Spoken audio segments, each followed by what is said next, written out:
संतोष देशमुखांच्या हत्येचे फोटो समोर आल्यावर अवघा महाराष्ट्र हादरलाय।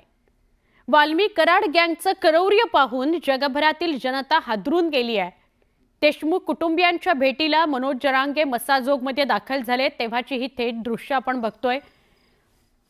यावेळी देशमुख कुटुंबियांच्या अश्रूचा बांधच फुटला। धनंजय देशमुखांनी जरांगेंना कडकडून मिठी मारली आणि एक हंबरडाच फोडला। धाय मोकलून ते रडत होते। आपल्या भावाची इतक्या क्रूरपणे केलेली हत्या पाहून देशमुख कुटुंबियाच्या भावनांचा बांध फुटलेला आहे। आत्ता कुठे या हत्येतून सावरून न्यायासाठी लढाई लढायला हे सगळे मसाजोगकर आणि देशमुख कुटुंबीय खंबीरपणे उभे होते, पण ते फोटो समोर आल्यानंतर आणि तो व्हिडिओ सोशल मीडियावर व्हायरल झाल्यानंतर पुन्हा एकदा मसाजोगकर प्रचंड संतापात आहेत, रागात आहेत, दुःख झालेलं आहे त्यांना, वेदना होत आहेत त्यांना संतोष देशमुखांचे असे फोटो पाहून आणि असा व्हिडिओ पाहून। आणि धनंजय आतापर्यंत आपले अश्रू बाजूला ठेवून न्यायासाठी जो काही खंबीरपणे उभा होता, आपल्या कुटुंबासाठी जो काही खंबीरपणे उभा होता, त्याला सुद्धा आपले अश्रू अनावर झालेले आहेत। सिद्धार्थ आपल्या सोबत आहे। सिद्धार्थ सुद्धा मसाजोगला आहे। मनोज जरांगे त्यांना धनंजय देशमुखांना भेटायला गेलेले आहेत। सिद्धार्थ, कोणीही हादरून जाईल आपल्या सख्ख्या भावाचे असे फोटो बघितल्यावर, आधीच त्याच्या जाण्याचं दुःख आणि त्यानंतर असे फोटो समोर येणं।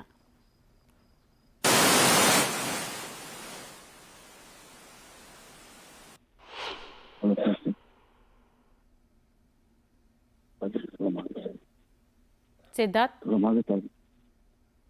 सुवर्ण बोला। सिद्धार्थ, आधीच धनंजय समोर आणि कुटुंबियांसमोर आपला मोठा भाऊ करता पुरुष जाण्याचं दुःख आणि त्यानंतर असे फोटो समोर येणं, काय सांगाल? आज बीड बंदची हाक देण्यात आली आहे।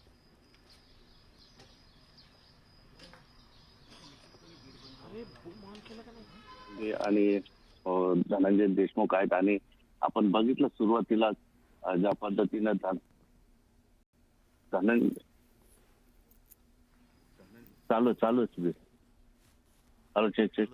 चेक होय, तुझा आवाज सिद्धार्थ येतोय, पण सलग आवाज येत नाहीये।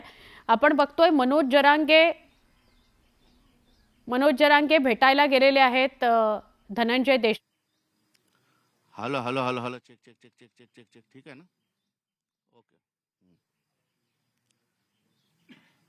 निश्चितपणे सुवर्ण बीड बंदची हाक ही काय ठरवून दिलेली नाहीये, उत्स्फूर्तपणे ही हाक दिलेली आणि ते बंदचं आपण बोलूया। मात्र आता सुरुवातीला महत्त्वाचं मनोज जरांगे पाटील आणि धनंजय देशमुख यांची भेट झालेली आणि जी भेट सुरुवातीला झाली, जो हुंदका धनंजय देशमुखांनी मनोज जरांगे पाटील यांच्या गळ्यात पडून दिला, निश्चितपणे महाराष्ट्र हळहळला असेल। कारण किती दुःख पचवावं या कुटुंबानं, हा मोठा प्रश्न त्यांच्या समोर झालेला आहे। एकतर घरातला करता माणूस गेला, त्यातून कुठंतरी सावरून आता बाहेर पडत होते, गाव असेल किंवा देशमुख कुटुंब असेल किंवा मनोजदादा जरांगे असतील, त्यातच आता या पद्धतीचे क्रूरतेचा कळस गाठणारे जे आहेत फोटो समोर आले। पुन्हा या कुटुंबाला मोठा धक्का बसलेला आहे। सुवर्ण, हे फोटो आपण बघू शकत नाहीये, आपण तिराईत माणसं आहोत, मात्र हे फोटो आपण बघू शकत नाही तर कुटुंब कसं बघेल? हा मोठा किती दुःखाचा डोंगर असेल। विशेष करून धनंजय देशमुखांनी फोटो बघितले तसं त्यांच्या डोळ्यातले अश्रू थांबत नाहीत आणि अख्खा महाराष्ट्र सुद्धा हे बघतो आहे आणि महाराष्ट्राच्या डोळ्यात सुद्धा पाणी आलेलं आहे। एवढी क्रूर हत्या, एवढे अशा पद्धतीनं, आणि विशेष म्हणजे संतापजनक गोष्ट अशी आहे की मारणाऱ्या पोरांच्या चेहऱ्यावर हास्य, एखाद्याचा जीव जातोय आपल्या समोर, आपण त्या माणसाला मारून टाकतोय आणि त्याच्यासोबत सेल्फी हसत काढणं किंवा त्याचा व्हिडिओ करणं, त्याचा दुसऱ्या लोकांना व्हिडिओ कॉल करून दाखवणं, निश्चितपणे ह्या सगळ्या गोष्टी चार्जशीटमध्ये आलेल्या आहेत की मारहाण करतानाचा एन्जॉय कसं करत होते हे सगळे आरोपी।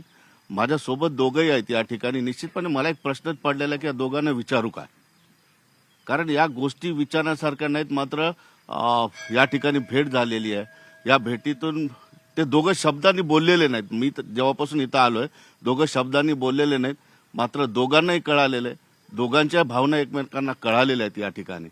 पण मी बोलण्याचा प्रयत्न करतो। सुरुवातीला धनंजय देशमुखांना बोलायचा प्रयत्न करतो. दादा, मला माहित आहे कालपासून तुमची परिस्थिती कशी आहे, मी बघितलेलं तुम्हाला. मनोज दादा आज तुम्हाला भेटायला आले.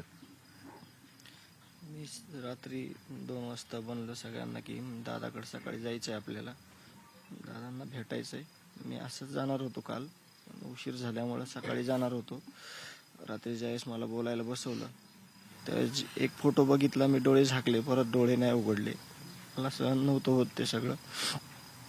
आणि हा आसुरी आनंद कशाच्या जीवावर घेत होते, हे राजकीय पाठबळ जे आहे 1 नंबरच्या आरोपीला, त्याचं पाठबळ ह्यांना होतं आणि राजकीय पाठबळ त्या 1 नंबरच्या आरोपीला होतं, म्हणून हसत होते ते. त्याचं दुसरं कारण काहीच नाही. तुम्हाला माहीत नसेल तर मी सांगतो. हे कित्येक प्रकारचे असे गुन्हे, खून, खंडणी, चोरी, दरोडे, अपहरण केलेले आहेत लोक हे, परंतु निराधार लोक होते, पुढं कोणी आले नाहीत किंवा त्यांना हे चुकीचा माणूस सापडला. हा सरपंच होता, फक्त सरपंच नव्हता तर गाव सगळं गुन्हागोविंदन राहत असणारं त्याचं प्रतिनिधित्व करत होता, सर्वसामान्यच होता तो. परंतु या लोकांनी अशा प्रकारे संपवला. पूर्ण तुटून गेलेलो आहे मी रात्रीपासून. मला काय बोलायचं आणि काय निर्णय घ्यायचा मला काहीच कळत नाही. मी खूप खचून चाललोय आणि मी कसं सावरणार याच्यातून, सगळ्यात मोठी गोष्ट आहे. आई वडिलांना कसं पुढे घेऊन जाऊ, लेकरांना सगळ्यांना कसं काय समजून सांगू, हे मला कुठंच काय सुचत नाही. निश्चितपणे धनुभाऊ, सगळ्या महाराष्ट्र हे फोटो बघून तुटलेला आहे. भावनिकदृष्ट्या अगदी हातबल झालेला आहे की फोटो बघून नेमकं काय प्रतिक्रिया द्यावीत. संतोष अण्णांच्या मुलांनी हे बघितलंय? मला माहीतच नाही. मी इकडं आलोय ना, मी घरी गेलोच नाहीये. रात्री मी इकडं आलो त्यावेळेसपासून घरीच नाही गेलो. इथंच झोपलो होतो रूममध्ये इथल्या, आणि झोप कुणालाच नव्हती. 2 वाजता पोस्ट बघितली दादांची येणार आहे, मला मग तर झोपच येईना. थांबलो मी तसंच. सगळे 2 वाजेपर्यंत बसलेले होते गावातले लोक सगळे इथं. मला झोप म्हणले तू. आणि मी सकाळी आत्ता फक्त ब्रश केला तुम्ही येणार आहेत म्हणून, आणि परत इथंच रूममध्ये येऊन रडत बसलो होतो. फोन येत होते, आम्ही आहेत तुझ्यासोबत, पण माझ्यासोबत आज मला जे पाहिजे होतं तेच माझ्यासोबत नाही. तुम्ही सगळे आहेत म्हणून तर मी बसलोय, उठतोय, बोलतोय तुम्हाला. माझं सर्वस्व त्यांनी घेतलेलं आहे. मला काही कळत नाही आहे. मी रात्री घरच्यांना मेसेज केला की तुम्ही घर सांभाळा. मी तुटून गेलो. मला काय करावं ते नाही कळत. धनुभाऊ, मी बघितलं तुम्ही इकडं मंदिराच्या बाजूच्या रूम मध्ये झोपला, जसे फोटो व्हायरल झाले. तुम्हाला घरी जायची हिंमत होत नाही? जाऊ शकत नाही मी आईच्या समोर, लेकरांच्या समोर नाही जाऊ शकत मी.